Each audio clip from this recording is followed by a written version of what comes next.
রেস্টুরেন্টের বেস্ট ভর্তা হচ্ছে এই ভর্তা। বিশেষ করে বাসায় যখন এই ভর্তা করে সবাই খেলাম, সবাই তো একদম পুরো পাগল হয়ে যাওয়ার মতো অবস্থা। তোমরাও কিন্তু বাসায় এটা ট্রাই না করলে বুঝতেই পারবে না যে এটা পাগল হওয়ার মতো ভর্তা কিনা। হয়তো তোমরা মনে মনে এখন ভাবছো তাহলে এটা কিসের ভর্তা, এটা রসুনের ভর্তা। বিশেষ করে এটা দেখলে কিন্তু বোঝা যায় না যে এটা রসুনের ভর্তা। আমিও ফার্স্টে ভাবি না, কিন্তু খাওয়ার পর মাথা পুরাই নষ্ট। ভর্তাটি করতে প্রথমে কটা দেশি রসুন নিয়ে নিলাম। এই রসুনগুলোর খোসা ছাড়িয়ে ভালোভাবে ধুয়ে নিয়ে একটা হেমাল দস্তার মধ্যে নিয়ে নিলাম। এবার এটাকে ভালোভাবে ছেঁচতে হবে, তবে এটাকে কিন্তু বাটা যাবে না, এটাকে ছেঁচে আধ ভাঙা করে নিতে হবে।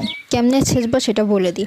মনে করো যাদের উপর রাগ আছে, ক্ষোভ আছে, কিন্তু সামনে কিছু বলতে পারতেছো না, তখন তাদেরকে এরকম রসুন মনে করে তাদেরকে এভাবে ছেঁচবা, বুঝছো? বিশ্বাস করে এটা করতে যে আমার কি মজা লাগছে, জাস্ট সেই লাগছে। ব্যাপারটা কিন্তু তোমরা ট্রাই করতে পারো, আর আমাকে অবশ্যই কমেন্টে জানাবা কার কেমন লাগলো। তো রসুনগুলো মনের মাধুরী মিশিয়ে ছাঁচার পরে এটাকে আমি একটু বাটিতে তুলে নিয়েছি। এরপর আমি এর মধ্যে মরিচের গুঁড়ো দিচ্ছি 1 চামচ। তোমরা চাইলে এখানে বাটা মরিচের গুঁড়োটা ব্যবহার করতে পারো, তাহলে আরো মজা লাগবে। 1/2 চামচ হলুদের গুঁড়া দিয়ে দিচ্ছি, হলুদ কিন্তু বেশি দেওয়া যাবে না। ধনিয়ার গুঁড়া 1/2 চামচ, লবণ স্বাদ মতো দিয়ে সামান্য একটু পানি দিয়ে এটাকে আমি একটু গ্রেভি তৈরি করে রাখতেছি। এবার আমি এটাকে মেরিনেট করে রেখে দিব। এবার দেখো আমি এখানে 2টো টমেটো ধুয়ে নিয়েছি। এবার এগুলোকে কেটে আমি বাটিতে তুলে নিব। এবার আমি পরের প্রসেসে চলে যাব। এবার একটি প্যানে তেল দিয়ে কতগুলো পেঁয়াজ কিউব করে দিয়ে দিলাম। পেঁয়াজগুলোকে কিন্তু অবশ্যই কিউব করে কাটতে হবে, আর একটু বেশি করে নিতে হবে, কম হলে কিন্তু হবে না। এরপর দেখো হালকা করে ভেজে নিয়ে টমেটো কুচি দিয়ে দিলাম। টমেটোগুলোকে কিন্তু পেঁয়াজের সাথে ভালো করে ভেজে নিতে হবে, মানে একদম ঢেকে ঢুকে নাড়াচাড়া করে ভালো মতো ভেজে নিতে হবে, যাতে কোনো ধরনের পানি না থাকে।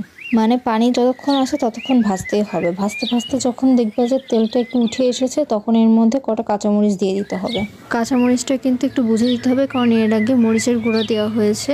মরিচটা দেওয়ার পরে এটাকে একটু নেড়ে চেড়ে আমি যে গ্রেভিটা তৈরি করে রেখেছিলাম সেটার মধ্যে এখন দিয়ে দিচ্ছি। দিয়ে এটাকে আরও কিছুক্ষণ ভেজে নিতে হবে।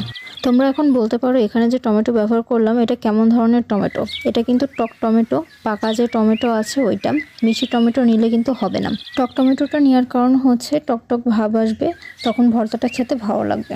নাড়াচাড়া করে নেওয়ার পরে এখন দেখো আমার ভর্তাটা প্রায় হয়ে গেছে। এখন এর মধ্যে আমি চিলি ফ্লেক্স দিয়ে দিচ্ছি 1 চা চামচের মতো। এটা কিন্তু একদম নর্মাল, মানে হচ্ছে যে মিষ্টি মরিচের হবে, তা না হলে হাতের কাছে যেটা আছে সেটা দিলেও হবে। এরপর চিনি দিয়ে দিলাম। চিনিটা অবশ্যই দিতে হবে। চিনিটা দেওয়ার পর 5-6 মিনিট ভাজার পর সরিষার তেল দিয়ে দিব। আর সরিষার তেল যখন দিবা তখন কিন্তু চুলাটা বন্ধ করে তারপরে দিতে হবে। তো এই তো দেখো আমার রসুন ভর্তা তৈরি হয়ে গেছে। তোমরা চাইলে ভিডিওটা তোমাদের টাইমলাইনে সেভ করে রাখতে পারো, যাতে যখন রান্না করবে দেখে নিতে পারো। আর যদি মনে করো এই ভিডিও আরও অনেকে দেখুক শিখুক, তাহলে শেয়ার করে দিও। আর আমাকে সাপোর্ট করতে ভিডিওতে লাইক কমেন্ট করো, আর পেজটা অবশ্যই ফলো করো। এই দেখো আমি কিন্তু গরম গরম ভাত নিচ্ছি। গরম ভাতের সাথে কিন্তু এই রসুন ভর্তা যা মজা লাগে, জাস্ট সেই স্বাদ। তো আজ এই পর্যন্তই। সবাই ভালো থেকো, সুস্থ থেকো। আল্লাহ হাফেজ।